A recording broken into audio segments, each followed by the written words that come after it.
The experiential learning he did in Hawaii provides insights on critical approaches to everything by using Hawaii as a kernel. It has a very complicated history of cultural contact, of colonialism, of global development, of complex relationship between things like royalty and democracy that's very different than the complex relationship between royalty and democracy in Europe. He has a PhD in anthropology from the University of Arizona that he received in 1993, knowing immediately that completing ethnographic fieldwork in the Kingdom of Congo would lead to the war in Europe. The faculty is an assistant professor of anthropology and religion in the University of Connecticut, and also is a key figure in First Nations and Indigenous studies here and in sustainability.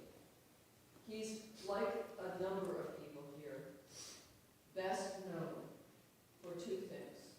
One, Hawaiian shirts.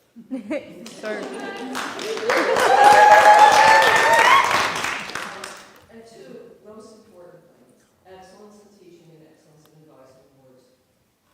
He did not want us to do a biography of himself for graduation, put those in. But those are a marker of something important because it means excellence in the community of excellence. Excellence recognized by students, faculty, and staff in the community of excellence. He has spent a long time leading a January intersection off-campus study in Hawaii. And I can tell you that one of the most frequent things in my 2 years is, could I please just change the rules so I too can go to Hawaii? I can't figure out why I can't go, I would say to these students. But of course you can go. So his presentation today is a longitudinal ethnographic perspective of local culture and experiential learning, which also boils down to, yes, we're going to talk about Hawaii with the guy in a Hawaiian shirt. So here's what I'm going to say. Thank you to somebody who made my wells my wells.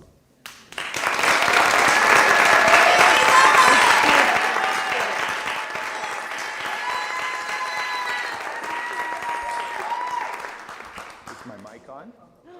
Am I mic'd up? All right. Well, I don't think I need to talk now. That was, it's all downhill from here. 9:30, Wells alum. This is early for you, I know. I never taught the Hawaii class at 9:30, I don't think, because we wanted folk beyond first semester students in the class. Wells tradition. That 8 o'clock class is for first year students and those unlucky enough to be taking statistics or econ, right? So later class, teaching in Hawaii class, one of the most enjoyable classes for me, not only because it's about Hawaii, but as Susan has noted, it is a nexus point for many, many areas of academic study and a great illustration of the globe's need for greater sense of social justice and political action and so forth. But let's get into that a little bit. How many of you went to Hawaii with me? Oh, quite a few, a good smattering. So you can correct me as I go, particularly on points of theory and method, right? As we go along, which I know you focused on mightily. How many of you Wells alum here in the last 30 years, 25 for Hawaii, wanted to go to Hawaii but were not able to? Almost as many, yeah. So a little bit on that today. You still have a chance to go to Hawaii, and my hope is that this presentation will inform you and assist you to have a better experience beyond mere tourism to being at least a wise tourist or a wise traveler in that endeavor. All right, so let's start from an autoethnographic perspective about me. Who am I? I'm an outsider. I'm non-local, but I have a cross-cultural perspective. I have an academic perspective. Maybe that's a plus, maybe that's a minus for some. I'm always about experiential. It connects with Wells, and about service learning, and hope to do as much of that as possible for the trips that we were endeavoring. Everybody who's taken the Hawaii class knows that we start with Herb Kane, the great scholar who has passed on. Ancient Hawaii is his text, utilized in all grade schools of Hawaii, all immersion programs. He is a historical illustrator.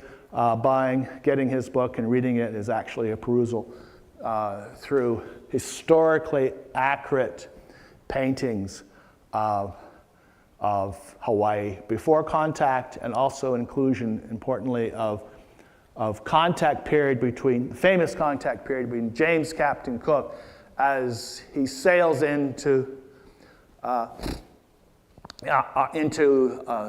Big Island and meets his fate there with a dagger in the back.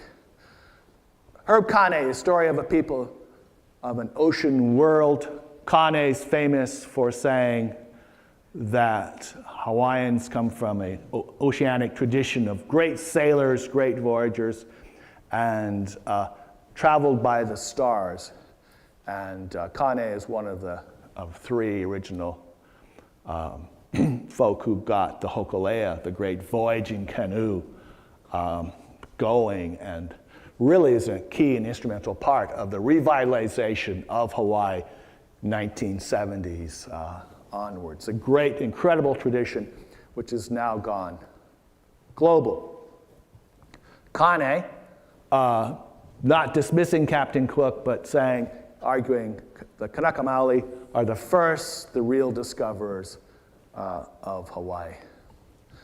And so I'm going to run through a little bit of a theoretical perspective here, even though it's 9:30. You're here, reunion college, right? So we're going to get a little academic. You'll be disappointed if I didn't mention a number of scholars important for the Hawaii class and for the class in the fall, and also for the experience in Hawaii. Good reading as you're on the plane to Hawaii. Right? The anthropological perspective, what happens when two very different cultures come into contact? That contact question, that's key for anthropology, right? We want to know, peoples come together, very different. What does that look like? Is it peaceful? Is it violent? Is it disruptive? Is it ever changing? What happens in that culture? What happens when the host culture undergoes enormous demographic, social, political, economic, and religious change? Right? That's a huge thing. And here we have a picture of Kamehameha I with a student. Captain James Cook and the Age of Discovery. This takes us back to the last part of the 1800s. And a great debate from my Hawaii class. Favorite reading for everyone, Islands of History. Marshall Solins, probably the most prominent American anthropologist, I can even say anthropologist of the globe, right? Marshall Solins, oh my goodness, structuralism and connection to a study of history. Hawaii is the perfect place. Captain Cook arrives as the first, and his man, right? No women, and his man arrives to the Big Island, and Marshall Solins wants to look at that event. He says Cook fits into a cultural model in which some Hawaiians thought of him as the god Lono. He arrives there. It's the time of the Makahiki festival, right? Time of first fruits and ritual processes at the heiau, right? All of that. He arrives in this ship with the white mass, the cloth of the god Lono. A nice European perspective. They think of us as gods. Hold on, down the hallway at the University of Chicago is our Sri Lankan scholar, Gananath Obasekara, and writes a book, 92, notice afterwards, in response to Marshall. Not so fast, Marshall. Apotheosis? Oh, that's a big word. What does it mean? Anyone? Huh? The opposite, I think. To make a god. To making of a god, right, of Captain Cook. Doesn't say Cook is a god, the making of, right? And it's created. Hypothesize, can he use, is that a word really? He says it. Hawaiians did not hypothesize the captain, but revered him as a chief on par with their own. Anyway, an example of cultures in contact. How do you figure it out? How do you make sense of it? How do you go on? How do you survive, right? It's a question, it's a timeless question, actually, for all of us. The death of Captain Cook, February 14th, is a day of celebration for some, right? February 14th, very romantic. Captain Cook meets his end. The dagger in 1779, the death of a god in that sense for some. Death of a murderer for Hawaiians. He just killed a high chief. Right? So. Oh my. That's the kind of audience we have. Glenn Williams is a really great read that you can read on the plane. The Death of Captain Cook, a hero made and unmade by Glenn Williams. And it's a really good window onto Hawaiian culture. The anthropological perspective, again, what happens when a new religion largely replaces the old religion? This is for you, Susan, right? Very good. Photo in Waikiki. The old church, oh, there it sits. Used to be the tallest building on the beach, and now overshadowed by everything that's happening there. First few years of teaching the Hawaii class, folk struggled through this read. It's very good. It's about religion and law. Colonizing Hawaii, the Cultural Power of Law. Sally Engel Mary, published in 2000, before some of you were born. Looking at how indigenous Hawaiian law displaced by a transplanted Anglo-American law as global movements of capitalism, Christianity, and imperialism swept across the islands. Big, big themes. And that's another slide which did not make the technological switch from my office to here. What happens when a new political system largely replaces the traditional system? Here's a shot of the Kamehameha monarchy, the line, right? And it goes through 5 close descendants of Kamehameha, and then it switches over to a close relative, David Kalakaua, right, the Mary monarch. That happens in the 80s.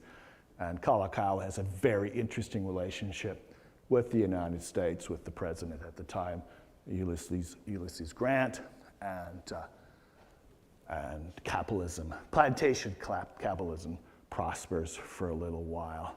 But storm clouds are on the horizon with the death of Kalakaua. And we're passing over all of the great history, the complicated way, the complex way in which the monarchy of Hawaii, which is built on the British Empire's model, right, parliament and a king and so forth, is slowly but very wholly replaced by American legal system. The monarchy has American advisors, and I've passed up a little bit there about the American missionary effort. The Congregationalist missionaries arrive in 1820, and just a few months after the traditional kapu system has been done away with by Kamehameha II, by Liholiho. The death of Kamehameha I gives opportunity for the Queen Kaahumanu to go, let's give a little power here to me and to women, because elite women have high status, and Liholiho is in an interesting relationship, less power than Kaahumanu, and he eats food with the women, with the, oh my goodness, that's breaking a kapu, right? And so the traditional religion, we don't understand it because religion is arbitrary that way. Their religion, your religion, is arbitrary that way, right? It's a universal. So religious times are changing. American missionaries arrive from New England. They're good Congregationalists, that is, they are of the Puritan strain. And it's quite a major shock for them. Hawaiians, mostly the elites, are surfing nude for the most part, right? They're engaging in dancing, hula. That seems very sinful for them. So that's an interesting cultural contact zone in 1820, and eventually by 1840, folk have been converted to Christianity. Americans have found themselves as advisors to the monarchy in the centers of power. We get constitutional government in 1840. This is a great work by dismembering Lahui, which is dismembering the nation, essentially. The history of the Hawaiian nation to 1887, which is the bayonet constitution, 1887, which is put in place essentially by the sons and grandsons of those first missionaries from New England, and they're now sugar plantation owners, right? They own land. 1840, 1844 gives us the Great Mahele, which is the great land division which allows for private land ownership. How many of you love private land ownership? If only you could have some more land, right? That's productive. Oh my goodness. That's the American spirit, and that's what happens in 1844. We cannot invest without ownership of land. It's not being utilized. Let's cut down the rainforest and build sugar plantations. And let's bring water from the rainforest areas to the dry areas for production. Plantation, sugar plantation capitalism, so fascinating. It's a model of plantation life that comes from the Caribbean and from the American South, because these are American growers. Jonathan K. Kamakaviva Ole. Oh my God, it was just fun to say that, right? Osorio, fine. Osorio's fine too, right? Jonathan, I met him in this is name dropping here, met him in 95 at the East-West Center, and he's finishing up his PhD. He's being greatly influenced by Noenoe Silva, who's making the point that all the scholarship on Hawaii has been done by outsiders who don't know the language. And Osorio's learning the language, and he's motivated and impressed by Noenoe Silva, who rescues pamphlets, all sorts of records, literally out of the dumpster. Right, literally out of the dumpster in Honolulu, and knows the language and pulls the dumps, prevents the dumpster fire, and says, wow, there's an incredible amount of scholarship and active political things going on in the Hawaiian newspapers. There was a lot of them, but white scholars couldn't read the language and paid no attention to it. So they could live in this bubble of scholarship that was not realistic, was not authentic. Jonathan Osorio is the wave, along with Noenoe Silva, to say this is how scholarship is going to be done from now on. And folk like Ernie Olson had better utilize it in his class. Plantation life. What happens in a new mode of life? It becomes a dominant part of the economy, right? Oh my goodness. There's a lot there with that. And I've used a number of texts to talk about plantation history. Also, cattle empires. I'm from Montana, so cattle are of interest to me. And I'm fascinated with the argument, with the scholarship that suggests that cattle bring a certain political system with them. And it has to do with land, right? Land control and ownership and political power. And we know this story from the wild, wild west, right? From Texas and New Mexico and Colorado, and for me it's Montana. It's this great book published in 2015 by John Ryan Fisher, Cattle Colonialism. Oh, it's a catchy phrase. An environmental history of the conquest of California and Hawaii. Oh, what a wonderful comparison. You know, what a striking comparison that is. These are cattle cultures and cattle political empires built. In Hawaii, it complements what's happening with the sugar plantation at the same time, but it gets going first with cattle, as cattle come in and kind of take over the land, right, destroy taro patches and so forth, and locals lose control, usufruct, right, use of control of the land. In the 19th century, the colonial territories of California and Hawaii underwent important cultural, economic, and ecological transformations influenced by an unlikely factor, cows. Paniolo culture, I love it on the Big Island, which is cowboy culture. All the influence there on music and on political life is very, very strong. A celebration here, the ways in which locals adapted to that new economy coming in and utilized the environment in new ways, harvesting the opportunities for wealth. But here's the catch. The imposition of new property laws limited these indigenous responses. Cattle industry, like the plantation industry, is taken over by outsiders. Right? And Hawaiians find themselves as workers, right, as not owners of that production, unless they marry into it. The driving force behind Euro-American political and commercial domination, under which native residents lost land and sovereignty and faced demographic collapse.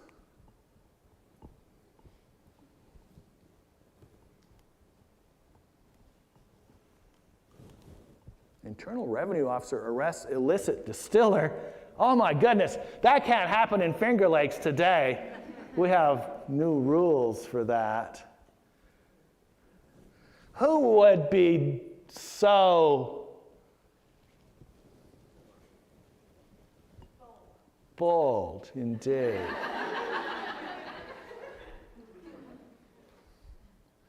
Frank De Lima, oh, that's a famous name actually, a comedian descendant. Frank De Lima, Hakalau homesteader accused of having still underneath home. Oh, that's a nice space there, you know, the air flowing up. Making rum from sugarcane molasses. What else are you going to do with that sugarcane molasses? What else could you do? Language, of course, we have to talk about language loss. Language is part of our heritage. It's one of the three pegs of the stool, right? Language, land, and third one, socio-cultural, religious stuff, right? And sometimes we emphasize religion, sometimes we emphasize the larger culture, sometimes we emphasize community, right? Local community and the social structure. We need all of that for well-being. And Hawaiian language continues at the local level. It gets replaced mostly by Hawaiian Pidgin, which is created within the plantation system of the multiple languages of Chinese and Japanese and English and so on. And that's still the local language. 1970s, there's revival of culture and there's revival of language and an attempt to revive ownership of land. All of that happens in the countercultural revolution. New social hierarchy, new social values, new relationships to land, new gods, new rituals. This is the church in Kailua Kona. When the first church is built and still active today. It was, by the way, it's built on top of a sacred heiau site, right? This is what happens with colonialism. You get rid of the sacred of the old and replace it with the dominant new culture. New forms of family and household. I didn't put up here, but Jocelyn Linnekin, the anthropologist, A student of Marshall Solins does a great job of talking about forms of household and the importance of gender and the status, the high status that women have pre-contact and some loss of that status with colonialism. It's a great read. Historical perspective, important history of foreign plantation workers, changing the history of Hawaii. I feel this lecture's going long, right? How long has it been? 10 o'clock. Is it time for tea time? Not quite, not quite. Hold on, students, right? Half hour done. Another 15 minutes. Come on, hang on. Plantations. Important point, laying the foundation for the tourist industry, which is us. That's us, right? Giant grass becomes king of Hawaii, if you're interested in the history of that. New kinds of multiculturalism in Hawaii. That's an interesting point. More cultural diversity in Hawaii than any other place in the United States, right? Hawaii's taken over in 1893, the overthrow of the Queen Liliuokalani. 1898, it's turned over to the United States, becomes a U.S. territory, made a state in the 50s. I think, what, 57? Something like that? 59, thank you.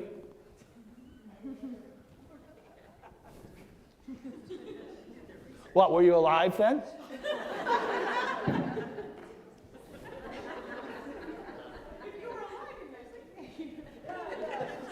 Sugarcane dominates the economy and culture.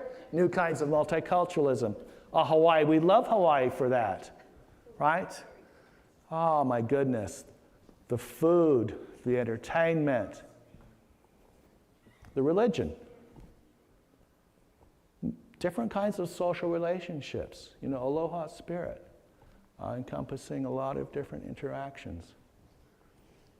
Love to see it, right? Fits into maybe some kind of a utopian vision of the way life should be, the way you'd like it to be. It comes out of a really hierarchical agricultural system. It survives that, right? And grows new kinds of community out of traditional Hawaiian culture. Yeah, it's the company story. You know that whole story. New cultural hybrids, unique mix, sugar boom, growing relationship of dependence. Here we have globalization theory, right? We've got dependence theory. Can you survive without sugar? Can you survive without the outside markets? And the answer for many is no. And so you have to give up things. Push-pull of hardships at home, lure of Hawaiian paradise, hope for a better life. It's quite an interesting story of migration and immigration to a new place. Themes that are really important for intro to anthropology and for you politically, right? Other things are going on. People are adapting to the place. And some folk, particularly Japanese plantation workers, going, enough of this, working for the man. I'd like to have a little plot to grow garden stuff, which I can use, have a better diet, and also sell. And by the way, how about coffee? Does very well on the Kona coast, and there's a San Francisco market for that. As visitors on our travels in January, we go to Uchida, which is the sort of life history museum that was operational through the 60s, really, and that's the coffee mill. It's fun stuff. And it gets us talking about, not just about chickens running around, about the nature of rural life, right? Hawaii's, the Big Island in particular, is a good place to talk about rural versus more urban, which is that great cultural contrast in American life, which we see today. New plantation villages and new kinds of settler farms, households and communities. This is the sociology stuff, right? Good for that. And then lots of stuff on immigrant labor. I'm going to kick through this quickly. Picture Brides, 1907-24. Usually in the class show a film called Picture Bride, created by Hawaiians, by Japanese Hawaiians in particular. And new immigration from all over the place. Each ethnic group bringing its own skills, unique skills. and everyone living in a community. Cross-cultural communication happens. Intermarriage with Hawaiian women happens. Laborers to settlers. It's an interesting process. Not without violence. For the U.S. government, it's a problem of national security. Problem of population increase of workers and their picture brides. Ideas, threats to democracy. Right? 65,000 Japanese in 1910. 15,000 white Americans. Japanese government's promotion of nationalism for Japanese Hawaiians. Japanese schools. Japanese Buddhism thought to be in Washington, D.C. Threats to America. Right? So Americanization movement, a kind of assimilation process. The promotion of American values. It's a kind of American nationalist movement in far-off Hawaii. Things are getting serious, right? Local reactions, resistance, and adaptation. Local construction of community and culture is happening. And this is the end, pretty close to the end, so highlight. Frontier plantation agriculture to mechanized agribusiness. This on Maui that no longer is active, but sugar is no longer a force in Hawaii. Tourism has taken over, and we now have visions of Waikiki. Coming back to the theme, right? What happens? One of the local cultures takes a colonial position over the host culture. And there was a slide there on Haunani K. Trask. Do you remember? Lovely hula hands, who took the class, right? Native daughter, who makes the point, maybe a rude point, that tourism is like prostitution, right? Yeah. You give up too much, right? There's a sale involved. Check her out. There's a wonderful video clip where she's talking about this, and its setting is New Zealand, and she seems to be moved by the spirit of power that the Maori have in New Zealand to really talk about this relationship that we have continuing today, right? Hawaii is our tourist destination. We love it, but of course we're loving it to death, and there's been a bit of reaction. COVID-19, post-COVID-19.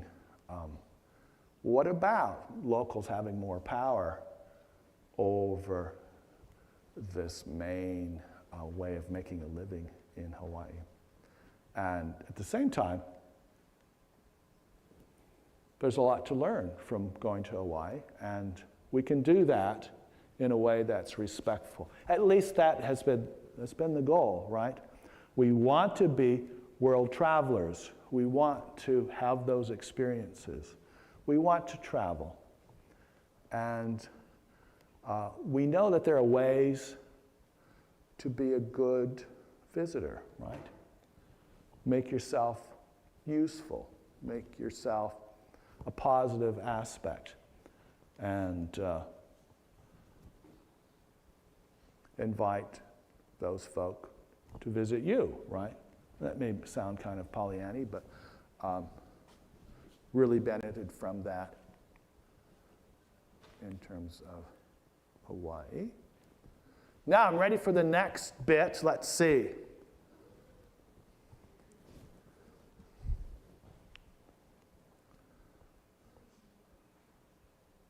How much time do we have?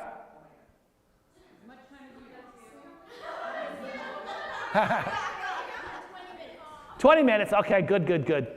All right, was that enough theory for you? Yeah. Good, all right. I apologize, there's a bias here. I had so many technological problems. I have slides. When I mean slides, folks, they're about that size, and there's a slide projector, and it goes up on the screen, and your bulb burns out, and slides for the first few years. My slides are often upside down. Yeah. Yeah. Something I learned from archaeologists. They love their slides. Not so much anymore. So I have those. They have to be converted over to digital. So there's that issue. I have some gaps with that. And also using, over the years, different forms of PowerPoint software. My life has been hectic this last week. For that reason and for others, probably. But, so, fallback is a year. Some of you will be happy with this. You'll see yourselves, others not, right? But it's Wells Group, and we're off to the Big Island mostly. And Honolulu, I've often done Honolulu, not the last few years, not post-COVID, right? Stay out of the big city. But you can do that now that you've graduated from Wells a year ago, 40 years ago, what have you. Take the tour, do the readings on the plane, take the tour. Know that Honolulu is an incredible place. Know that Chinatown, for example, burned down, trying to combat bubonic plague, Black Death. Chinatown burned. Oh my goodness, what a history it is, right? Just one little snippet. There's a book on it. Not enough time. Not enough time because we're eating street food and having that much fun. Oh, there you are, Sam. Woo. Anu's there. Thank you. My memory's fading. More recent group. See, I got my Wells t-shirt on. It is a large t-shirt, not to worry. That's a big group, yeah. Not always that. We are in Kiholo Bay, which is an incredibly rich ecological sanctuary and oh so much fun. There's freshwater pond, freshwater springs bubbling out into this pond area connected to the ocean. We swim across that, and there's turtles there. Black sands.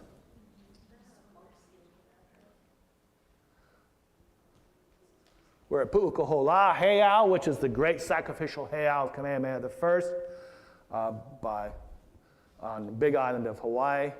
And one student is lifting the great stone there.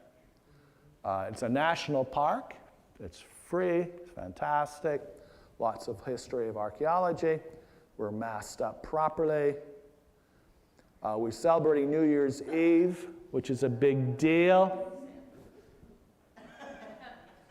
The next morning, you sweep up, right? All the remains. Why? Respect.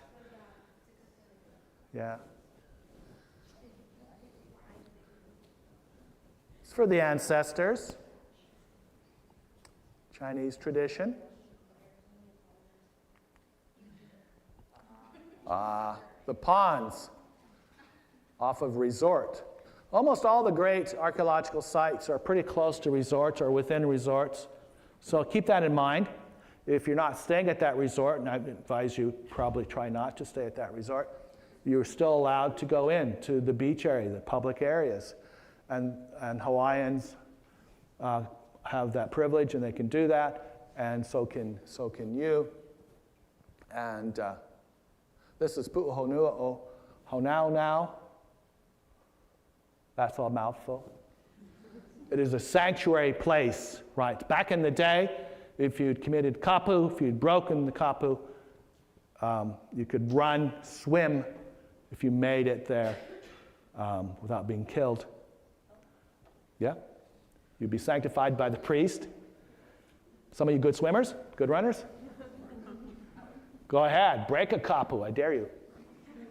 Back in the day. Now it's a major tourist area, it's a national park, and it's also a center for cultural revitalization for Hawaiians, right? So, no swimming, close by, no swimming, And major resort. We got fish ponds here coming up, and sort of connected in the Kiholo system. Yeah, Uncle Eric, very serious. He is our guide. And I let him take over because he knows all of the traditions, he knows the history, and students have loved him for 20-some years now. So, huh? He looks so young in that picture. It wasn't even that long ago. He looks so young. That was a couple, 3 years ago. Yeah, not too long ago. He's so gray now. Careful, careful. Did you say you wanted to get invited back? I'm not so sure now.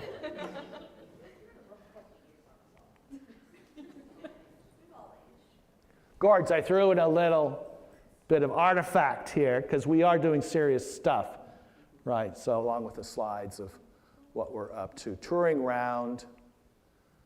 I just love this pic. What are they doing? I don't know. They look kind of like tourists, don't they?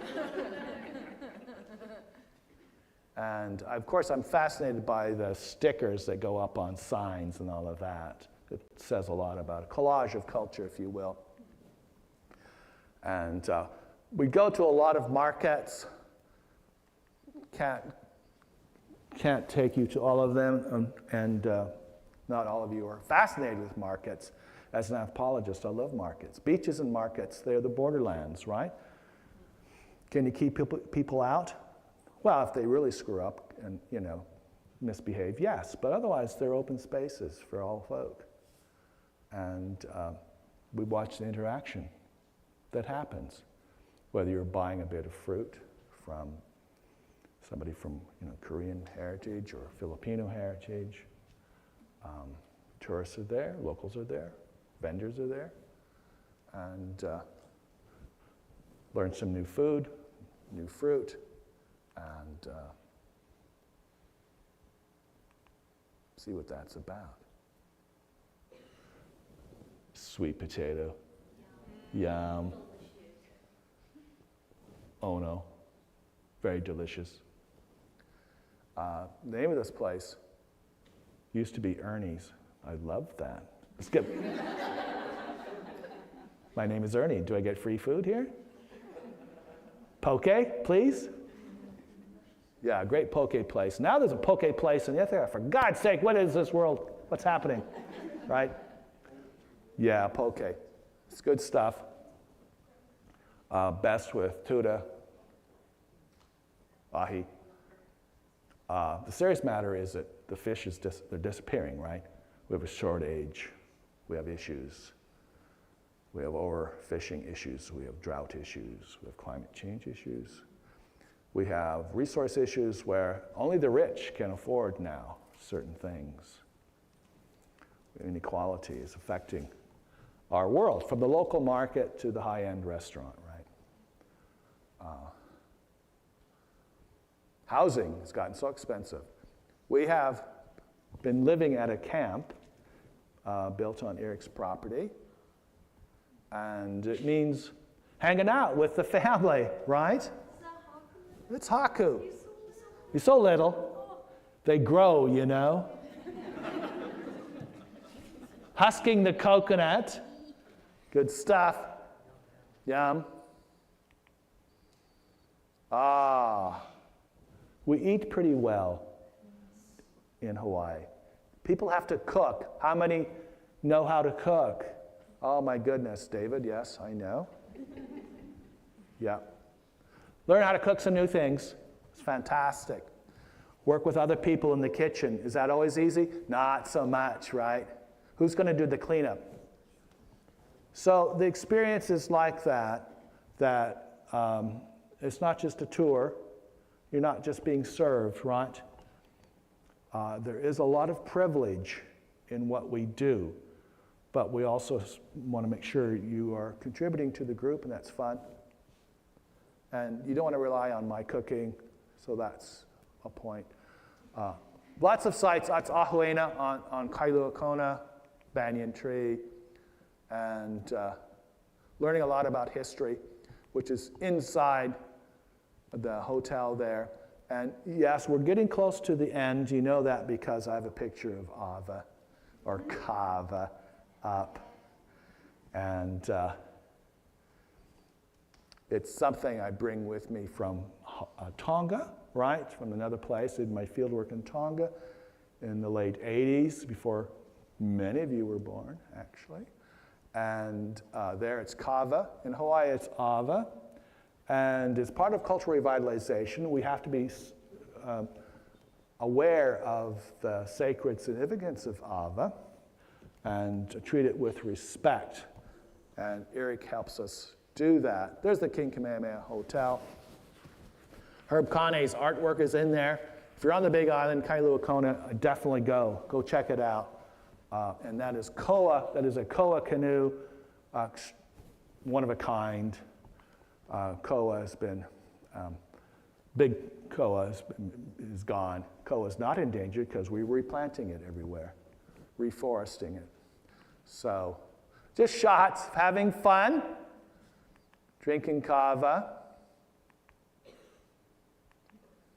Too many shots of kava, I know. Stop it. Gardening, lots of experiential hands-on. Somebody loves that carrot.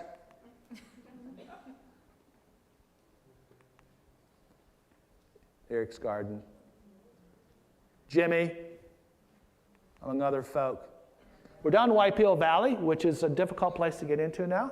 It's a bit restricted, too many tourists, right? Loving the place to death. And so we've had the privilege over the years of going down and working in the taro patch and hearing the stories and so on.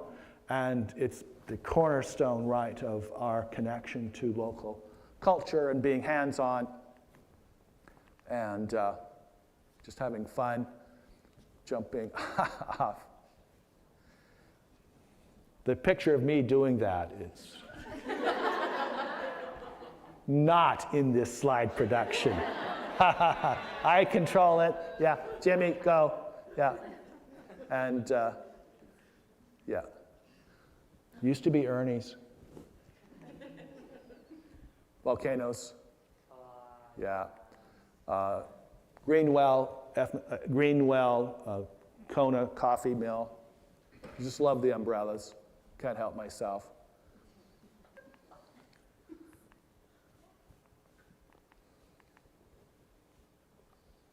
Learning about coffee. Oh, that's a lot of coffee as a coffee drinker. I love that shot. Papaya. This is the end of it. I end with stickers. And final shot. The same picture, Kiholo Bay. All right, that's that. Do we have 5 minutes? Yeah. Yes. All right, 5 minutes. Next slide. Have I lost my assistant? This is better assistance than for any of my classes in 30 years at Wells. I got somebody back there running it. I'm relaxed about it. Oh, he's gone. There he is. Yeah, pull that up. Hold on. That's the beginning. That's the beginning.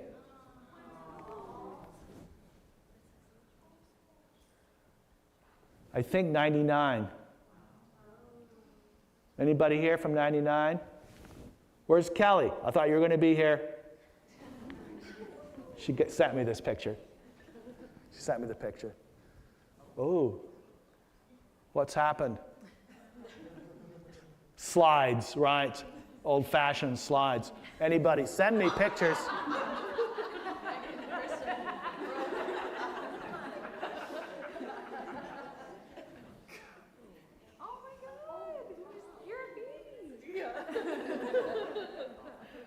Oh my God. Is that a smirk? It's like, yeah, I'm in Hawaii. Yeah, that's me. Uh-oh. Slide year. I'm sliding through. Oh, there we go. Is this 2005 and 6? Anybody from that year here?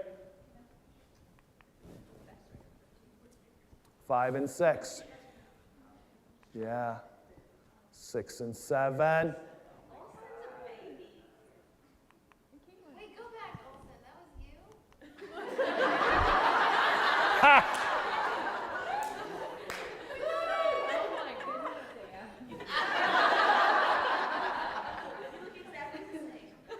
Yeah, yeah, but of course. There's my daughter at the bottom there. Yeah. There were Gigi's. This is on Oahu. Had a cultural immersion school, garden program, and we're at an archaeological site. There's Dan, who knew how to sing and play guitar and took us down to karaoke for New Year's Eve. That's a great experience. He got out of cooking duty because he could play the guitar for us. Oh, that's a great skill, isn't it, though? And there again, this is Waipio Valley, classic, up on top. Every year, up that hill, down and up that hill. Within 18 minutes, Absolutely not. one year, middle of the time, I said, I'm going to race the smokers. There's a couple smokers. Yeah. Good lesson for them. The old man beat the smokers. 8 and 9, what's happened here? No trip. 9 and 10. There wasn't enough interest. I'd been on sabbatical the spring before. Unbelievable. I should have pictures, but I don't. 11 and 12. We're at Yao Needle on Maui. Adam, are you here? There you are. 2012 and 13, is that right? Yeah? A small but good group, right? 13, 14. 13, 14, I think, is the first year at Eric's camp, right? So hostel's gotten expensive, too much, and we've built our own little camp, which serves as a garage for 11 months out of the year, and it's our camp. And we live and cook there. This is the first group, and there they are having a soda on the trip, whale watching and snorkeling on Maui. Yeah. 14 and 15, banyan tree in Kiholo Bay. Yao Needle again. 15, 16, anybody? Yeah. Annabelle, where are you? Yeah. Still the same.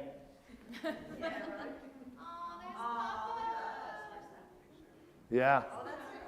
16, 17, so long ago. You've aged terribly, Sam. Yeah. Yeah. No, that's same. Same.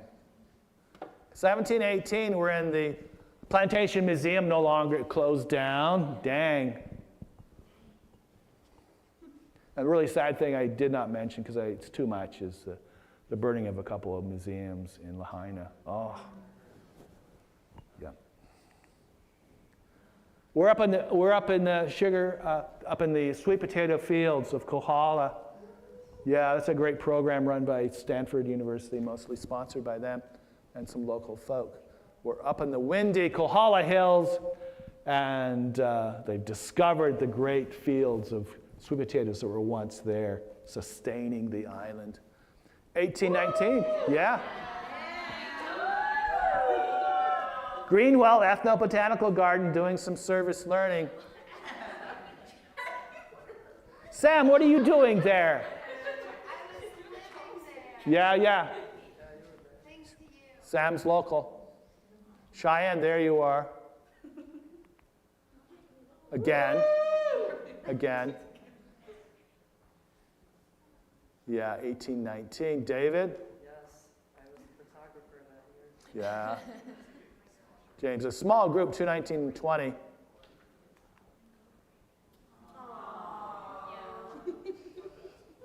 Cheyenne wanted to go. Where are you, Cheyenne? Yeah, definitely wanted to go. We said, yeah, let's go. But, yeah.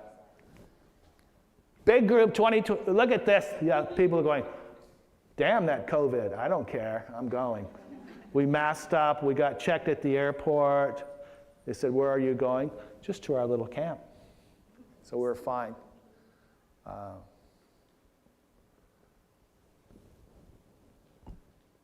Haloa's gotten bigger since then, up climbing the tree. 22, 23. Yes. 24. You didn't ask for pictures. I don't know what you Next time. I tried to grab some pictures off your posters, but the technology messed me up. Technology stays. Do you have one on your phone? I know you do, but we don't want to see it. It was an amazing time. It was amazing. Yeah, what a great group to end up on, actually. How many? 7 of you? I think 7 of us. 7 of you, yeah. How many are here? It's you and maybe that's it from this last year. Everybody's working right now. Good for them. They're going to pay off that trip to Hawaii. Yeah. Most of them seniors, in fact, all except for Isabella, Yes. seniors. So we'll keep in touch. I want to say this is a record that I want to expand and fill out for all the years. So now that you know, have people send me pictures, and I'm just going to have that as an archive, right, going forward. And the final question might be, will there be a future for trips to Hawaii? Why not? Why not? So we'll talk, right? Yes, please. Camp is still there. You're all adults now with your own jobs and so on, but yeah. You still want to go to Hawaii, I know that, so yeah. You've learned there's lots of things to know before you go that expand your vision. Wells, it's lifelong learning, and it has been that for 25 years. What a privilege to be at Wells and to be doing all of this. So thank you very much. That's it.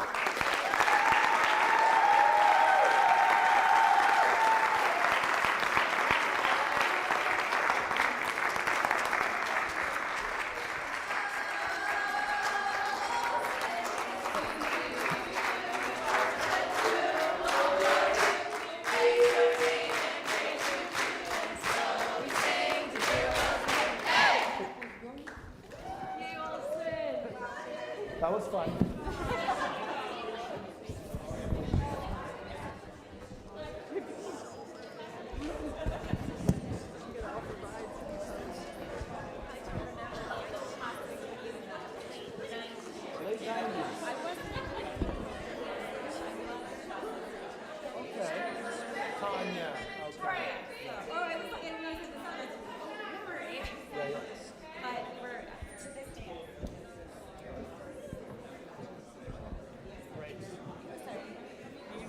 I could try, but I am not. Yeah, let's do it.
My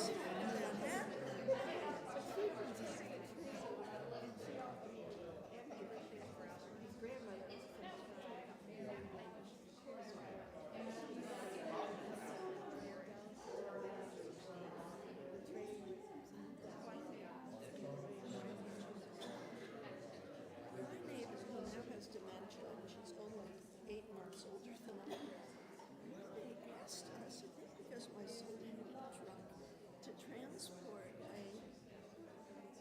an old steamer truck. And on it was one of those beige tags, and it was her great aunt, and she was going to Wales College in Cayuga. Because remember, it was the address. I'm ashamed to give me tag. Monique Albury. I want to Ernie. She has dementia. And rescue her. Good to see you. Yeah, I got a picture. Good to see you. My husband Tony Sabatino. Karen Whitecock. Karen supervised me.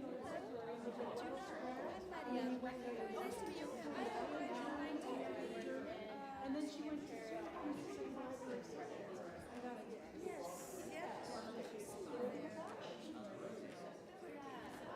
I think it's really good. Yes. I went to those. Just got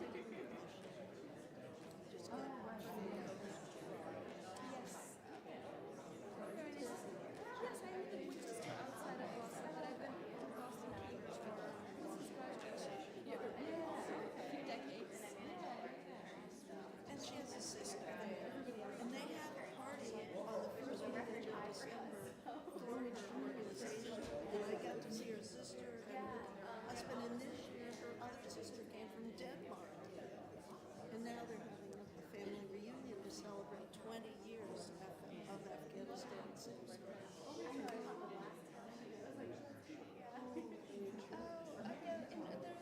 Yes, 1 year you spoke at the college club.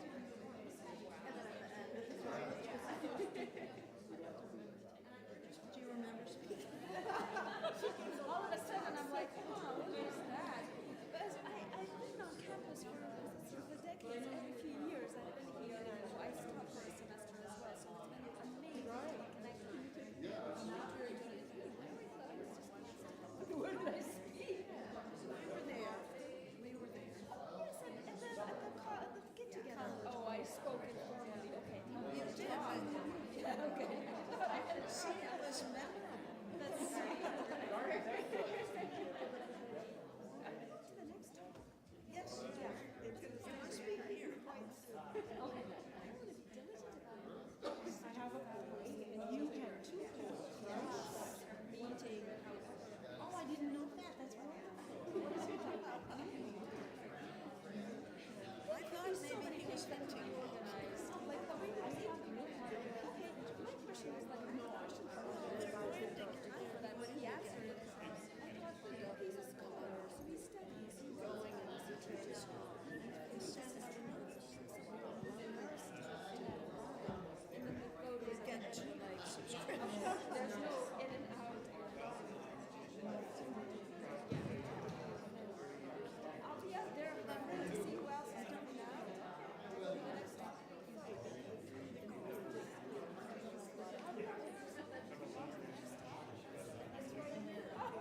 It's probably here. I thought So, the Italy trip is still on. She thinks maybe the Italy trip is still going. A friend and a classmate of mine emailed me the other day and said, it looks like we're not going to Italy. Paige Bigelow. Somebody asked me that, and I'm like, I wish I could do her. oh, yes. Maybe you can wear nice in the shower. I really do. Enjoy that? Yeah. I'm fine. I was trying to remember what year. I thought it was like 8 or Yes, and there were ways to. yeah. Maybe the last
That's right, yeah, yeah.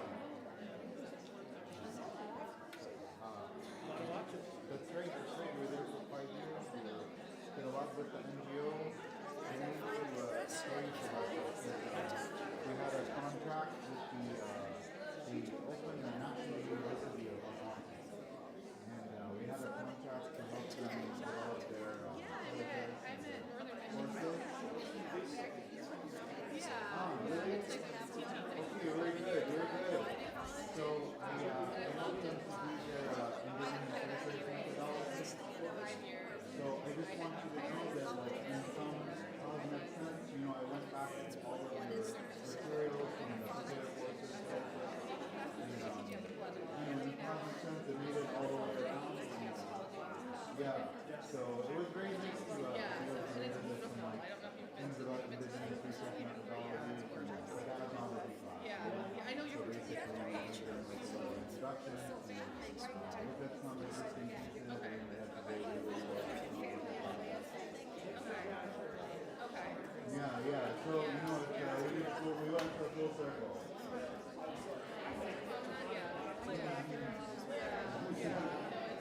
Yeah.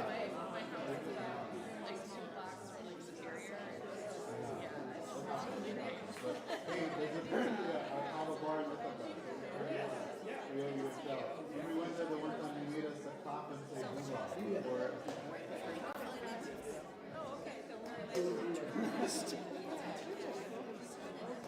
I know you have a lot of people that talk to me, but I really hope to see you around this weekend. And do listen to something at the Table of Books. Is that right? Okay, I'll go check them out.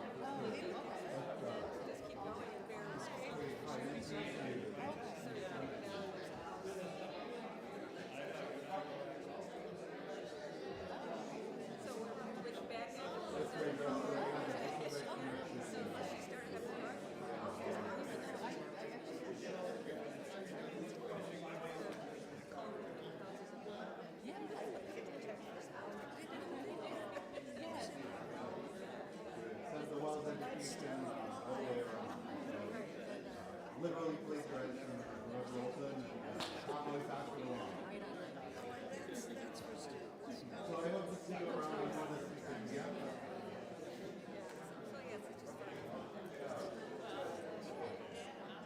It would be under alumni. Kind of bittersweet.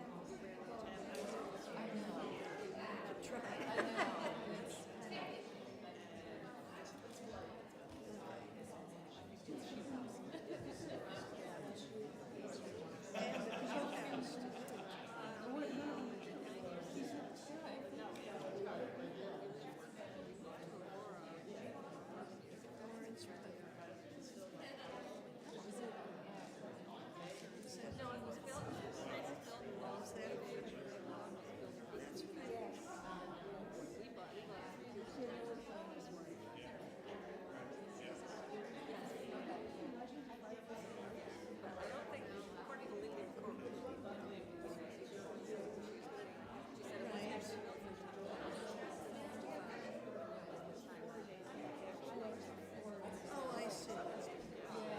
I guess this is our speaker.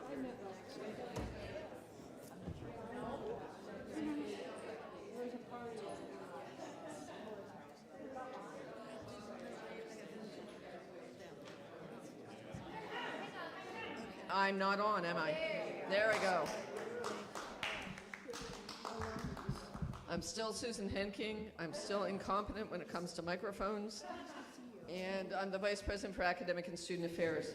We last heard from a member of a more senior generation at this institution, but the best thing about Wells in my very brief, almost 2 years here, has been the ways in which our senior colleagues and our newer colleagues collaborate and work and stay within the Wells traditions, but also bring to it different perspectives. And so it's an utter blast for me to have been able to introduce Ernie as Professor Emeritus and as importantly, Nicole Depowski as an assistant professor at Wells, who had good news to share with me recently.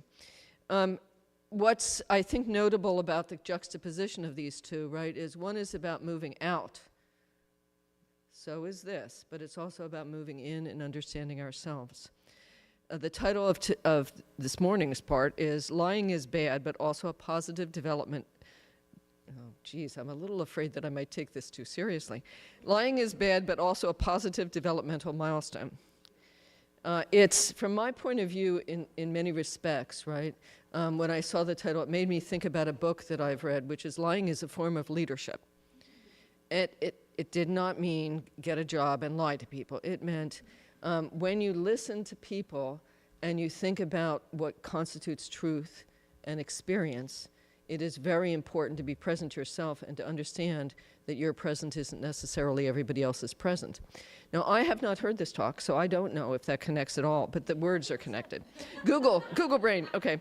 So Nicole is, earned their PhD in developmental psychology from the third best basketball place in the country, University of Connecticut in 2017.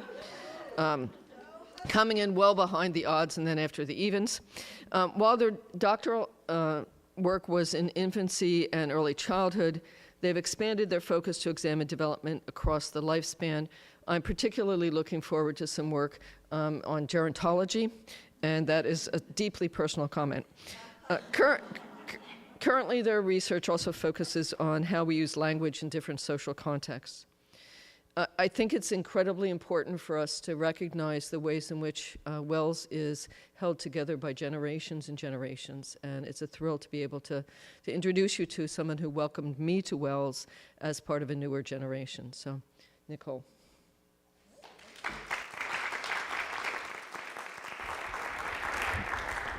All right, so coming up with the topic for this was a little tricky. Initially, I was like, AIDS, and they're like, you have 45 minutes. I'm like, oh, no, not HIV AIDS. I cannot do that in 45 minutes. Then I'm like, death and dying. They're like, it's a cheery event. I'm like, cool, scratch that. We'll scratch that. And so thinking about what can I teach in 45 minutes that's interesting, engaging, and doesn't involve unpacking a lot of psychological theories, because that's been my students' kind of least favorite part of things. I'm like, what about something that is common to the human experience? So to start off, raise your hand if you have ever told a lie. Woo, okay, we got a room full of truth tellers here. So it is very much a human experience. We all lie for different reasons, but here's the thing, we didn't always lie. We aren't born lying. I mean, we aren't born doing much communication-wise. We have the communication functions of an alarm clock. So how do we get from to it was an accident? I accidentally bopped my baby brother in the face. Yes, I do have a whole slide about the accident, every parent's nightmare. Does anyone remember when you first told a lie, about how old you were? Yes?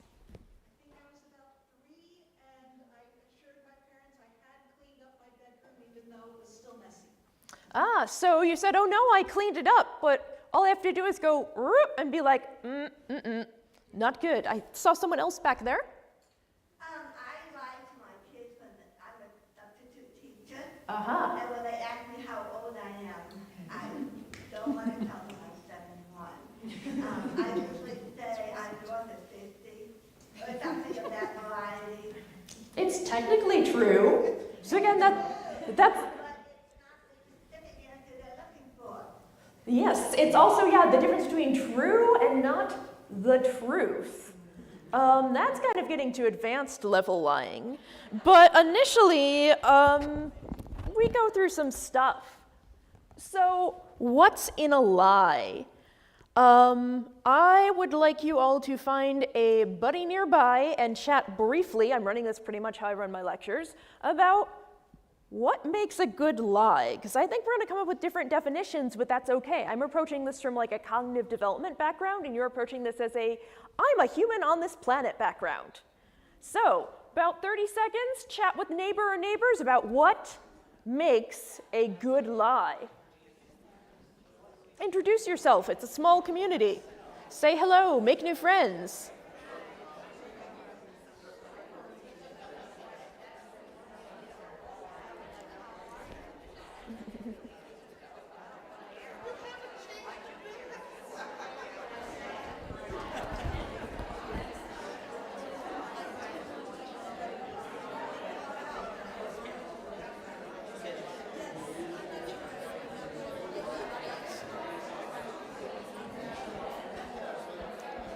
right, bringing it back. I know that was not a long time to chat, but what makes a lie good? What goes into a lie? Group in the middle. Oh, so minimal consequences. Okay, so lower pressure is better, lower stakes. Also in the middle? You have to know what the truth is. Ah. Deviate slightly so you remember the lie when you tell it. So it takes some working memory function. I'm also, what you said reminded me of Emily Dickinson, tell the truth but tell it slant. You know, if you're like, oh no, the giant pink unicorn ate my homework. Uh-huh, right. Dog, we'll see. I'm going to go 1, 2, and then 3. Confidence and delivery. So yes, if you're like, I ate it or something, like that, you have to make it pass. You have to be like, what would a normal human do who's not lying in this circumstance? And then do that thing. I feel like you would have to plan it out. Like, if somebody asked you, like, I don't know, like, what happened to your homework, for example, you could plan it out before then because you know that you didn't do it. So you could have, like, a lie the next day. I feel like that's what you would do. So maybe sometimes you have to anticipate it, where you're like, oh, I'm going to be in deep doo-doo. What do I do-do? We said it depended on your definition of good. Oh. So by good you mean, is it effective? So that's like this a lie you can get away with. The other definition is it a lie that's for the greater good? Is your motivation and purpose for lying? So hang on to that thought, because you'll be doing this again, talking about why do we lie? But yes, the idea of like, okay, are you lying to benefit other people, or are you lying to benefit yourself? And we tell lies for all kinds of reasons. You touched on some cognitive processes, which is kind of what this slide is going to be. You mentioned some things about memory, about knowing what the truth should be, about maybe planning, and these are all things that if you think about toddlers, we're real bad at. So from a cognitive development perspective, I would say what we need is an understanding, first and foremost, of cause and effect. You need to understand that thing A causes thing B. It could be, when I do something, the grown-ups get angry. When I am going, itch, stitch, it. And then all the grown-ups freak out, and it's really, really funny when you're doing phonics that way. We need to understand that our actions have impact on other people before we can think of how do we change other people's actions. And that does involve some of the memory, some of the planning you brought up. We have this mess called theory of mind. If you're like, I don't know what that is, don't worry, I have a whole slide on it. Basically, it's the understanding that you're in your head, I'm in my head, it is not the same head. We all have little oopsies in that from time to time, but fundamentally we have no darn clue that is happening. And then there's understanding, and then there's acting on it. So I'm calling that, honestly, even better theory of mind. The best lies are going to be really based on an understanding of what that person wants or what is plausible for that situation versus just, oh no, this is bad, what do I do? So let's talk about babies to begin with. What do you think? Can babies, humans, sorry, I keep trying to find the sweet spot for the microphone here. Let's try this one. Can humans under 1 year of age lie effectively? What do you think? I mean, it helps not be able to talk or sign, truth told. That does greatly reduce your chances of lying. And while those are both evidence of cognitive development, there's something else, the cause and effect. Infants don't get this. Again, part of cause and effect is remembering that something did something in the past and then using what we call perspective memory, thinking ahead to anticipate what it will do in the future. Infants kind of exist in like a very short realm of existence.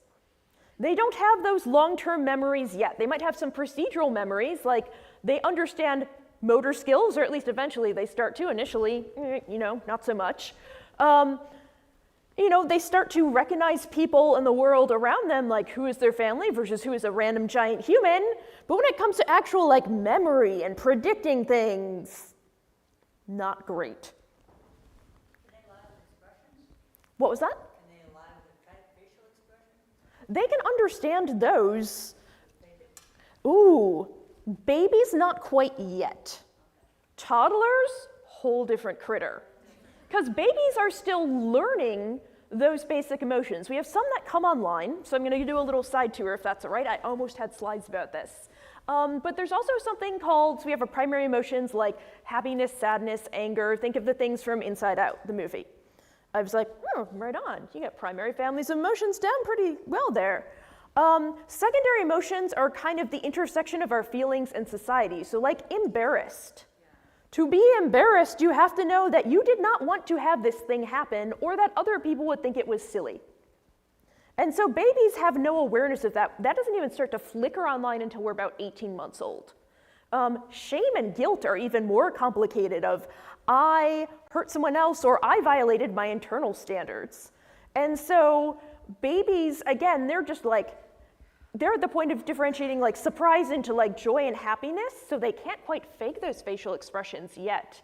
And they don't understand why you would want to until they're about 18 months old when you have that intersection of, oh, this should or shouldn't be happening. Here's how I'm going to respond. So that's a great question. And this also relates to the idea of cause and effect, the idea that it's not great. It's, again, kind of a very short-term existence in many ways. The idea is that I'm existing for me right now, and if I do something to you, I'm doing it because I want whatever that is. I'm not thinking about you. I'm not thinking cause and effect. I don't care about cause and effect. You have thing, I want thing, I take thing. Let's see if I can make this work. Could I have someone to play videos for me, potentially? Just because the laptop's way back there and I'm up here? Thank you. Yes. Pretty much I'll just tell you when to press play. I know, this is so fancy. Cole's back there. Awesome. Thank you, Cole. All right, so.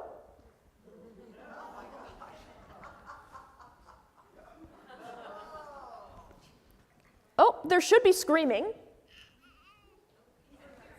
Okay, cool. Imagine they are screaming at this point. So it's pretty much like, you would think that at some point you would realize that the loud screaming noise comes from yoinking the pacifier from your buddy's face there, but no!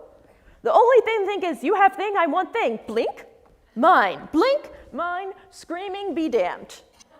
They are indeed, yeah, you can see the face. It's a loud face. It's a very loud face. But if they had cause and effect, they would understand that I don't like the screaming. So if I don't like the screaming, I should stop taking the pacifier away. Oh yeah, this goes on and on. It is not quite endless pacifier, but yeah, the cause and effect is not strong there. All right. So clearly we're working on it, shall we say. Whoop. So after I play a YouTube video, could someone back there please click back on the slide, or else the slide advancer will not advance. Thank you. All right, so this is starting to get us into this idea of understanding other people's mental states. Because cause and effect is one thing, but I'm going to take a little detour to kind of put cause and effect and internal mental states together, and we start talking about the lies. But first you have to understand this. I learned it as an undergrad as you know that I know that I know that you know, and I was like, what on earth is that? So I don't teach it like that because that's a pretty terrible lexical nightmare to navigate. It's understanding, again, that we do not share the same head. We are not the Borg collective. I might want something completely different than you. We might be experiencing the same thing and you're happy about it and I'm real unhappy about it. Our mental states are different. Our wants, our needs, our hopes, our dreams, our fears are all different. And what I mean by different, you're like, well, yes, we are all different people. Taking that back to, say, a 3-year-old, which is when we start to see this flicker on line 5 is when we're good at it, 3 is understanding that in a situation, if someone doesn't have access to information, they can't act on that information.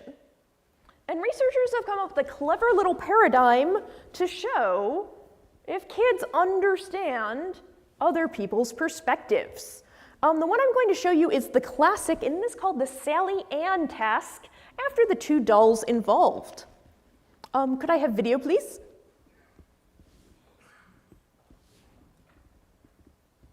I think there's going to be about 1 video per slide for most of the next slides. Oh, I hear a vague sound. All right, so I can talk through a little bit of what's happening. Oh, it's very quiet. All right, so... Bird, that's right. What do you see through this window? A dinosaur. And it is a... Dinosaur. A dinosaur. And then what do you see through this window here? A lion. A lion. Can you turn the page for me? And it is a... Lion. Sun. A sun. Not a lion. What did you think it was before I told you? A lion. A lion. We're all What do you awake think now. Lily will think it is before she sees it? A lion. What do you see there? Lion. And it's a... Sun. Oh my gosh. What's inside? Smarties. Okay, can you open it up for me? There's a little bit of tape there. With each So child, we showed them we this can box of pause the Smarties, video at and this that's what was point. inside. When they went to open the box, instead of Smarties, they found raisins. What did you think? When I did the task with Pradmesh, he really had this understanding that his sister wouldn't Can know someone please pause that the he video? knew there were raisins inside the Smarties box. What do you think she'll think is inside? So basically, the idea was that kids looked through that little window in the book, and they saw what they thought was a lion mane. The only way you could really tell it was the sun was by flipping the page. They were then asked, all right, so your buddy here, your sister, your brother, your friend is looking through the book. What are they gonna think this is? So the correct answer is a lion.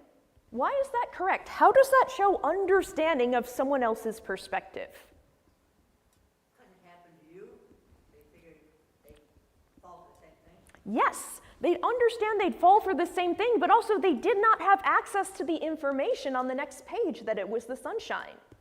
That shows good theory of mind. Kids who are not quite at theory of mind yet are going to say, they're going to see the sunshine. Why? Because I know it's the sunshine.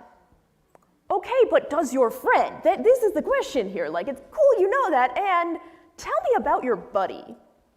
And so when I say like perspective taking and understanding other people's feelings and interpersonal communication, it all kind of comes from this. Understanding that different people have access to different kinds of information. So now we have the idea of cause and effect. We have the idea of theory of mind. And now we're going to get to the idea of adding socialization or exposure to other people, trying to teach people to be good humans effectively. If you think about dog socialization, you want your dog to be chill around other dogs and not bite people and things like that. Yeah, we do the same with our children. Chill around other people, don't bite people and stuff.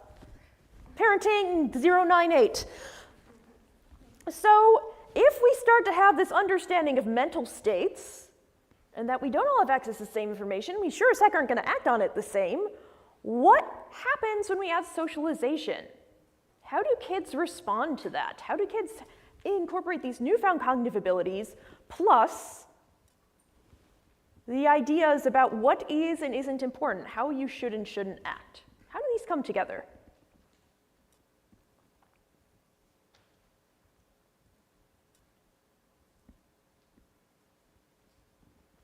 Like a purpose to your life? Like you're being considerate of another person's perspective? So you might be lying because you don't want to hurt someone's feelings. And to understand that, you have to understand that people have different feelings and understand things that hurt other people's feelings. Good. Anything else?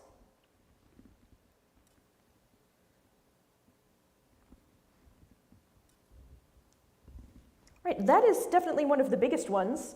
And, you know, it's really kind of the understanding of what one should and shouldn't do. You know, we don't want to hurt our friends, and so we might not quite tell the whole truth so our friend doesn't get hurt.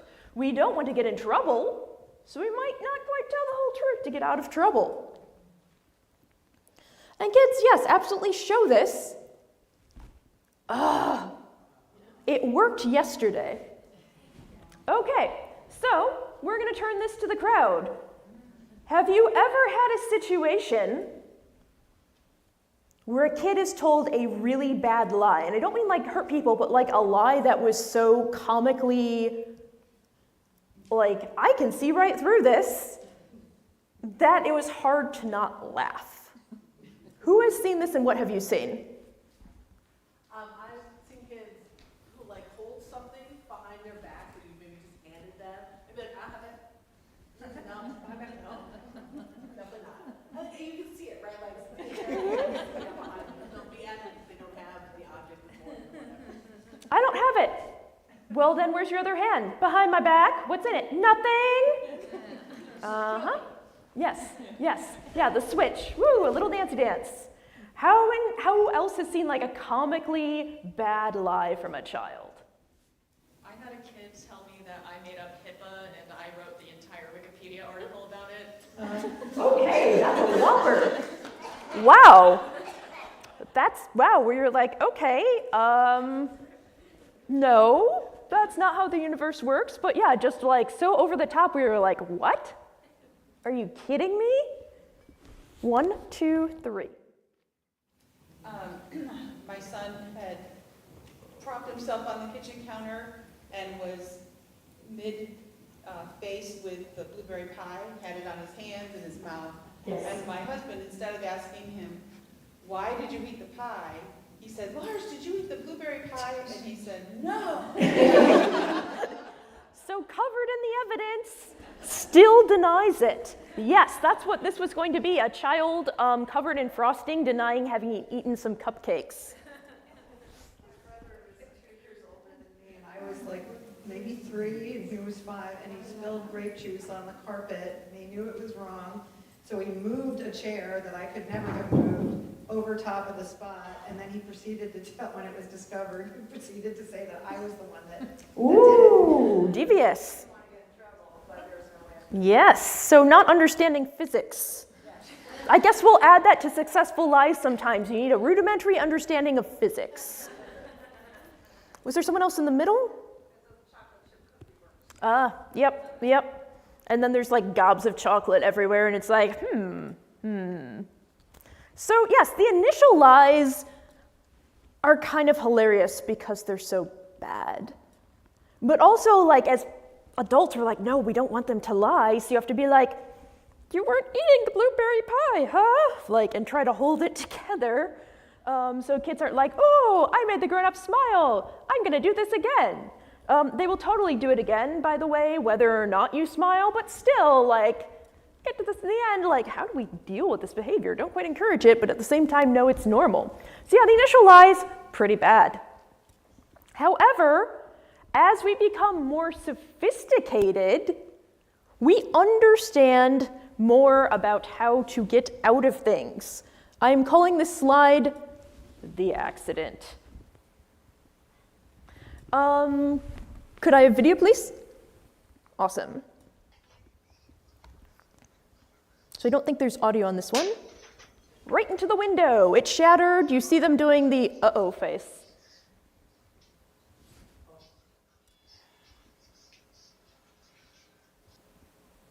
So yes, if a kid were to try to lie about the accident, what do you think the kid would say with the football? They came from the outside. Oh, someone else.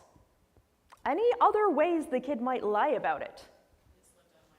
Slipped out of my hand. Again, the accident. I didn't spike it into the glass. It just flew like a bird, wings and everything.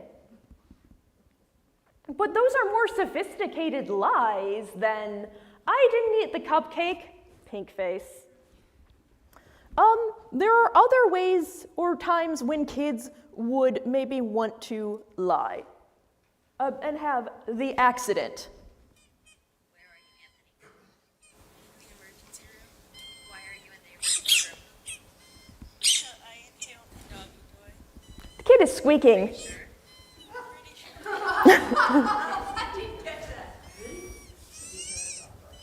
So this kid was playing with a dog toy and accidentally inhaled the squeaker. Accidentally inhaled the squeaker. Just like let that marinate for a few seconds. Because what you had to do was get through the dog toy, rip it open like a dog, get inside the squeaker thing, pull out the little tube, and then swallow. How on earth is that an accident? Yet, the kiddos definitely can say, oh, it was an accident. What you couldn't hear is every time the kiddo breathed, it was like, ka-squeak, eek, ka-squeak. So yes, accidentally swallowed the dog toy. We were like, accident. But at the same time, it shows more sophistication because they're understanding the idea of embarrassment and wanting to mitigate that. And the idea that accident is a magic word. You know, it's like, oh no, this just happened to me. I didn't swallow the squeaker like a fool. The squeaker accidented itself into me. That is the argument being made there. So yes, kids will say it's an accident to get out of trouble, to avoid embarrassment, and maybe for some of the reasons adults might lie. So this is another chat for you all to have with each other. I'll give you about a minute. Why do we lie? We've touched on some of them, think of others, refine them, but I'm going to give you about a minute to chat with folks around you. Why do adults lie?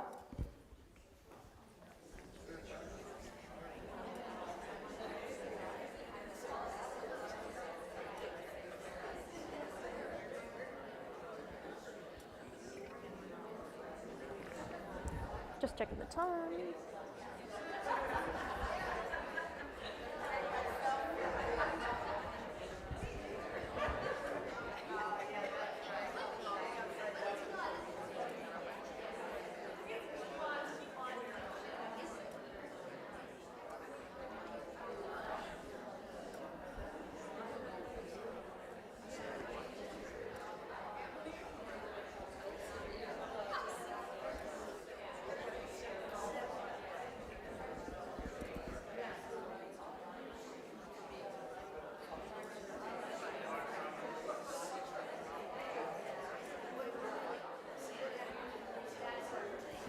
All right, bringing it back in.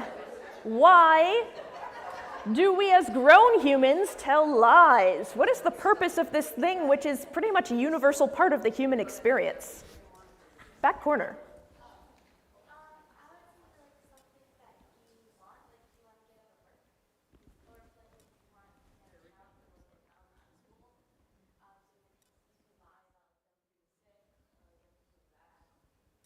So a means to an end, to increase the likelihood of something happening in your benefit.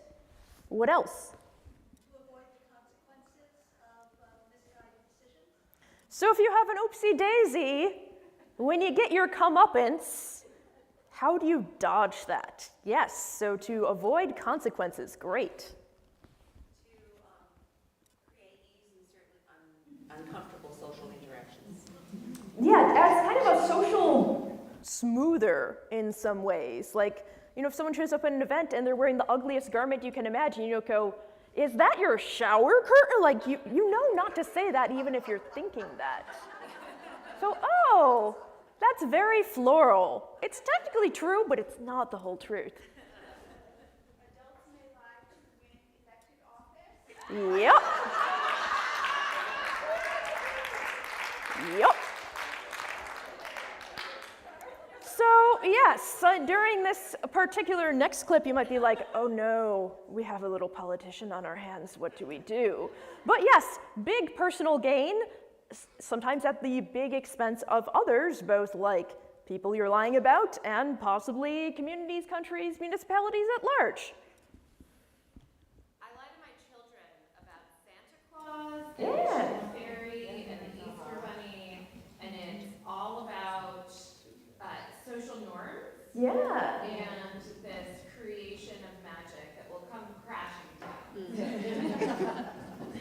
So the idea of maybe helping kids be, helping kids be kids for longer, because I showed a clip in child development of a child completely melting down over bubbles coming out of the laundry drain.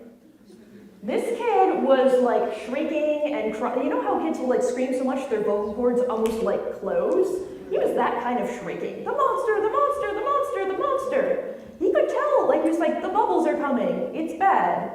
And then completely like freaked out, screaming, crying, melted down, killed the monster with the mop, and was completely calm. So you're dealing with very irrational human beings. So kind of meeting their sense of the world where it's a little like, ooh, they believe magic can happen. They believe there's a tiny fairy that traffics in enamel globally every night. But yeah, kind of meeting them on that level of like, I've just arrived on this planet and I'm still really figuring stuff out. And there is something nice about preserving that magic and the norms around it. I've heard amongst friends who are younger parents, the leprechaun. The leprechaun is now a thing. There are now leprechaun parties and leprechaun hunts and hiding the gold coins. And did you see and the parents are like, another one? Are you kidding me? So, yes. So younger parents and people who are going to be grandparents, good luck with that. Saw a hand over here, I think. Oh, yeah, I just realized it's a part of the reward thing. Like, lying to hurt and instigate strife, cause intentional drama amongst a group of friends. Yep, to start stuff. Yeah, absolutely. To pull some tails, to have things go, to start the drama. Maybe to the point of, maybe out of boredom, but also could be relational aggression, trying to get someone back. And as adults, we're socialized enough to know, no, you can't bite the person next to you. But you can usually get away with saying mean things about them. Usually. Again, socialization, it's a process.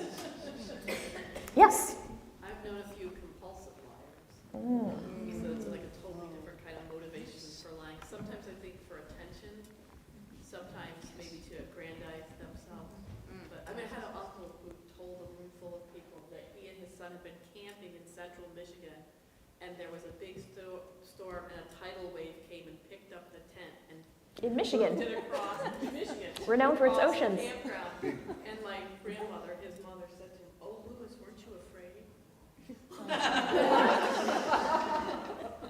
I think you know how he became a compulsive liar. Yes.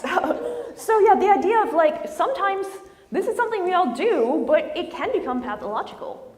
It can become a big problem if we're hurting people around us, if there's more lies than truth. That's a situation.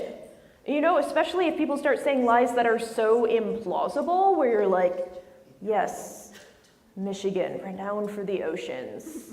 I know there are big lakes, I'm from there, but like, there are not tidal waves, in as much as there aren't going to be volcanoes in Michigan. That would have been another one. And then we ran away from the volcano. Equal level of not plausibility, something I would expect from a 3-year-old. If I hear that from a grown human, I'm like, cool. You're the kid who ate a donut with sprinkles on his face now. Right on. So, some of the reasons you touched on, to get out of trouble or out of something you don't want to do, to get somebody else in trouble, so drama, starting stuff, being elected for political office, to get something we want, to not hurt someone's feelings, that's social smoothing, and to avoid maybe something awkward. Again, how many times have you run into someone and it's like, oh yeah, let's hang out? You don't want to see that person again. Let's be real here. Sometimes you do. Most of the time you're like, yeah, let's hang out. And you don't actually want to hang out. So yes, to be like, yes, this is an awkward interaction. We used to know each other and now we don't really. Let's just pretend like we're going to see each other again. Cool, cool. All right, this is how society works. Kids are lying for similar reasons. I'm going to show this clip first. This is going to be Peskin's mean monkey task. It's a fun one. You're going to choose one of the stickers, and he's going to choose one of the stickers. But he always chooses first, and he always wants the one that you really want. He doesn't care if you're sad. Let's put Monkey into another room so that he doesn't know which sticker you really want. Other room is under the table. Like, it's real easy to do with these kids. You tell me, which sticker do you really like? Which sticker do you not want?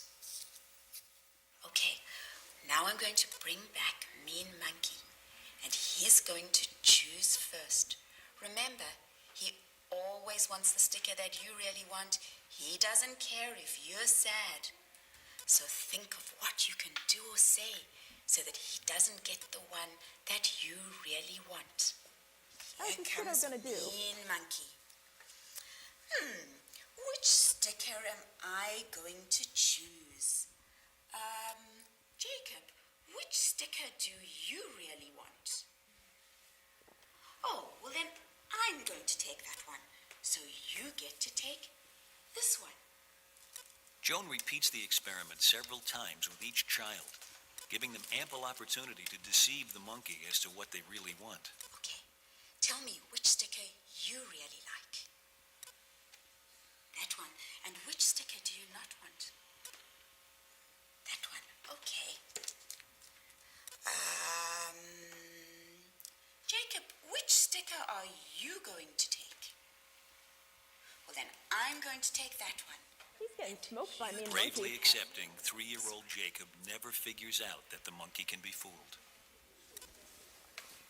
But what about Patrick, 18 months older, and already with a knowing gleam in his eyes? So that he doesn't know which sticker you really want, okay?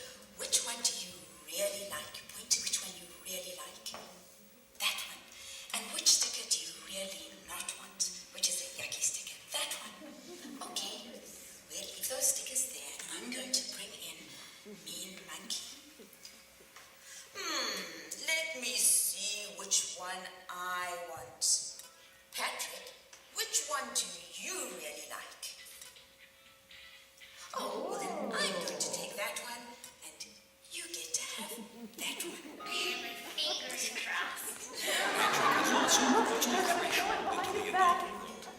He's now old enough to Watch know the that he fingers can in think slow-mo. things that his thoughts are his alone. Someone From pause the about video, 4.5 to please. 5, they suddenly and Pause, rapidly get that knowledge. Thank you. So, to follow up on this video, can you please click off the video? Thank you.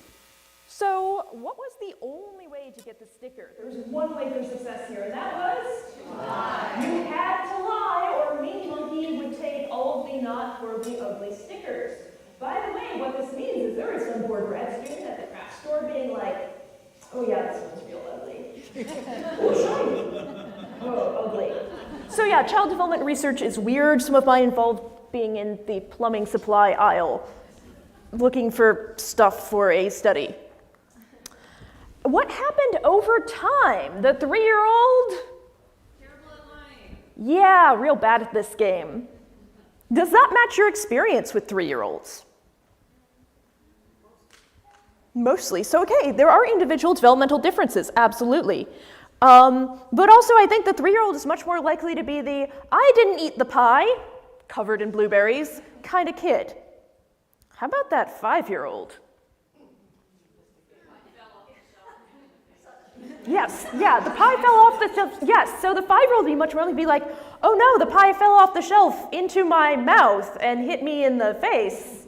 It was an accident. But that shows a lot more understanding of how social situations work and how to get what you want. In that case, pie and avoiding a consequence. In this case, the sticker that isn't horribly, horribly ugly. And so yes, this corresponds with data with theory of mind, that basic theory of mind. 3-year-olds, not great. 5-year-olds, ooh. On top of that, yes, some of you were gesturing the crossed fingers with the slow-mo. Not only did he understand that he needed to lie and told a good lie, he also understood that in society, if you go like this, it's like a Control-Z button, it undoes the lie. Lying is okay if you go like this. So he also understood that socialization aspect, that social convention. Yes, we know that's not actually how it works, but to a kid, woo, crossed fingers. So that's showing a lot of growth at once. The intersection of cause and effect and socialization equals the shiny stickers.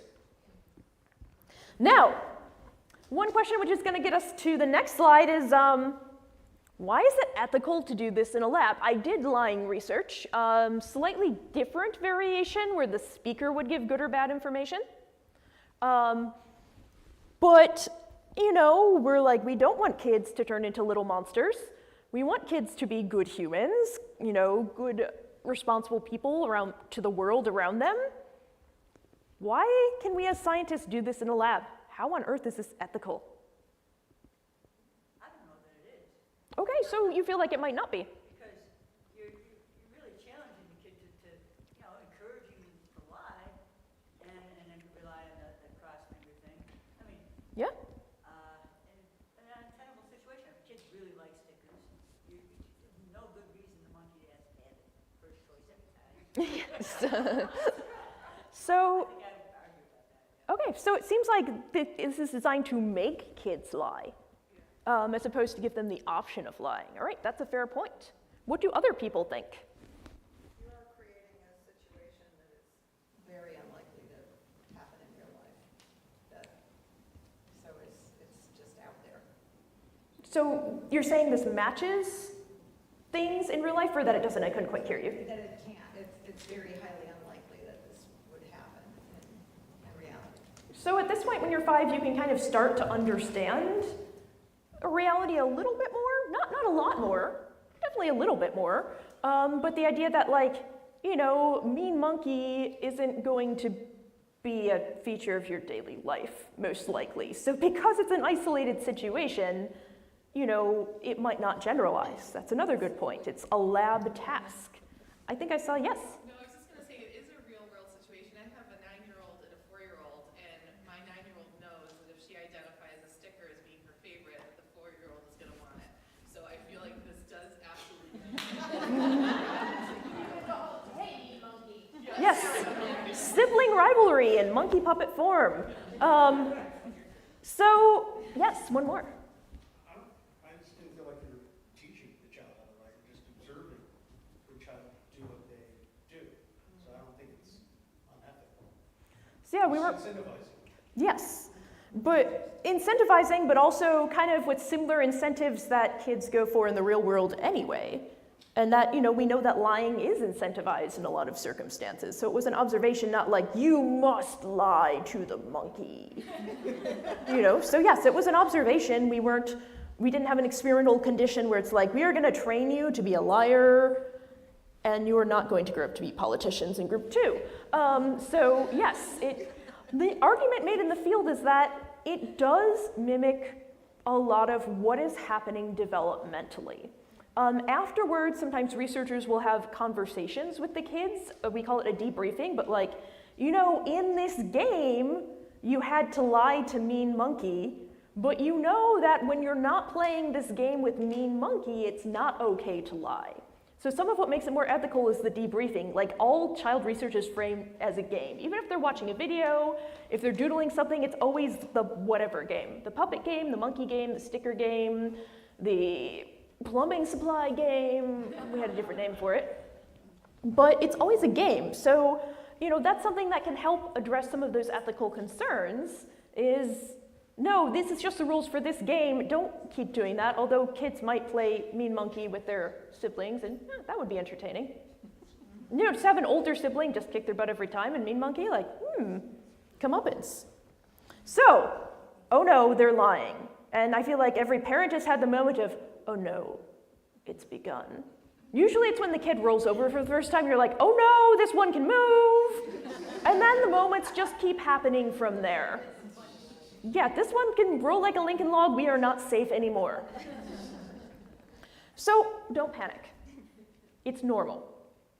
And initially you're really gonna be able to tell if they're lying.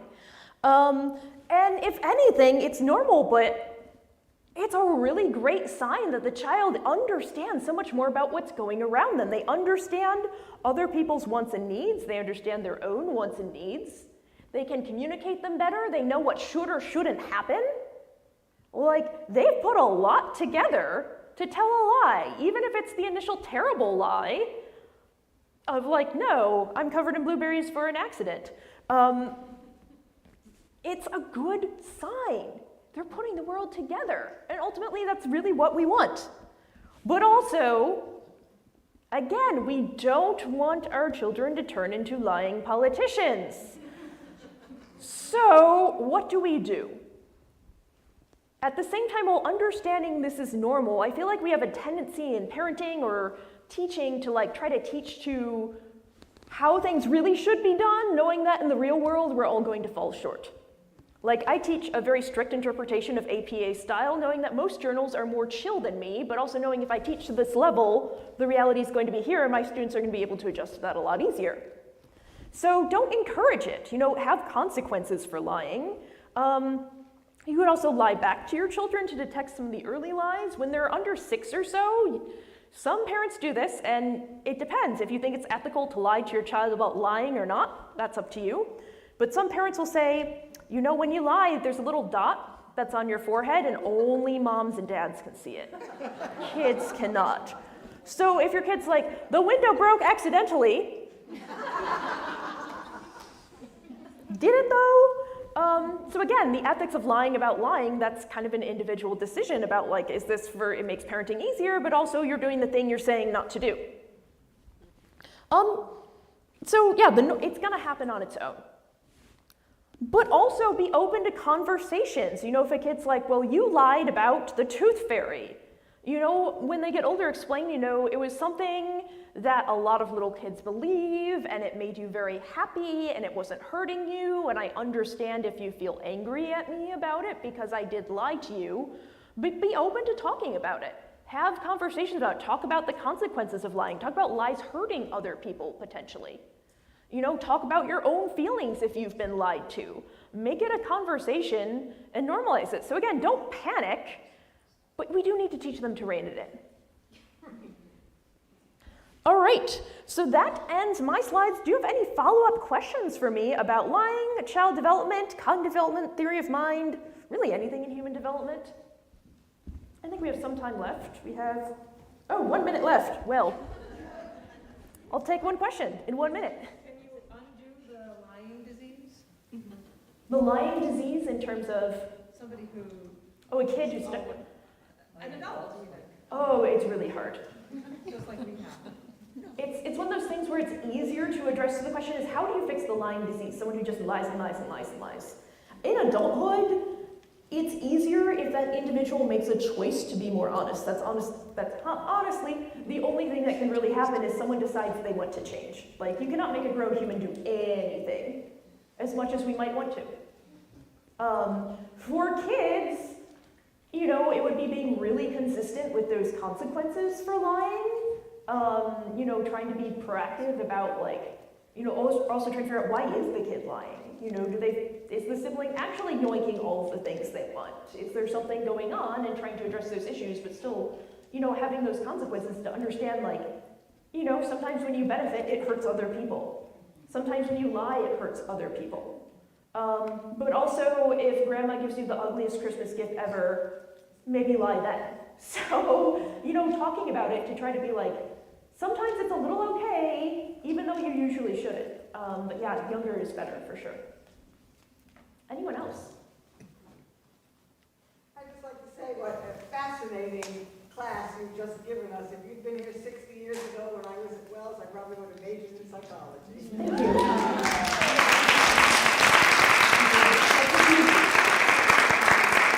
That's really a good compliment. Thank you. Great place to end. Yes. Thank you so much. You're welcome. Thank you for being here. Thank you so much, Professor Olson. We are He's back there. incredibly appreciative of your genius and your hilarious delivery. So thank you so much. Thank you for having me here.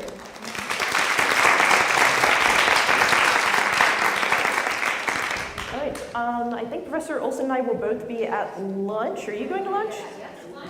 Yeah, so if you want to chat with us more, I sit down in the crowd and you all know Dr. Olson, so we're good.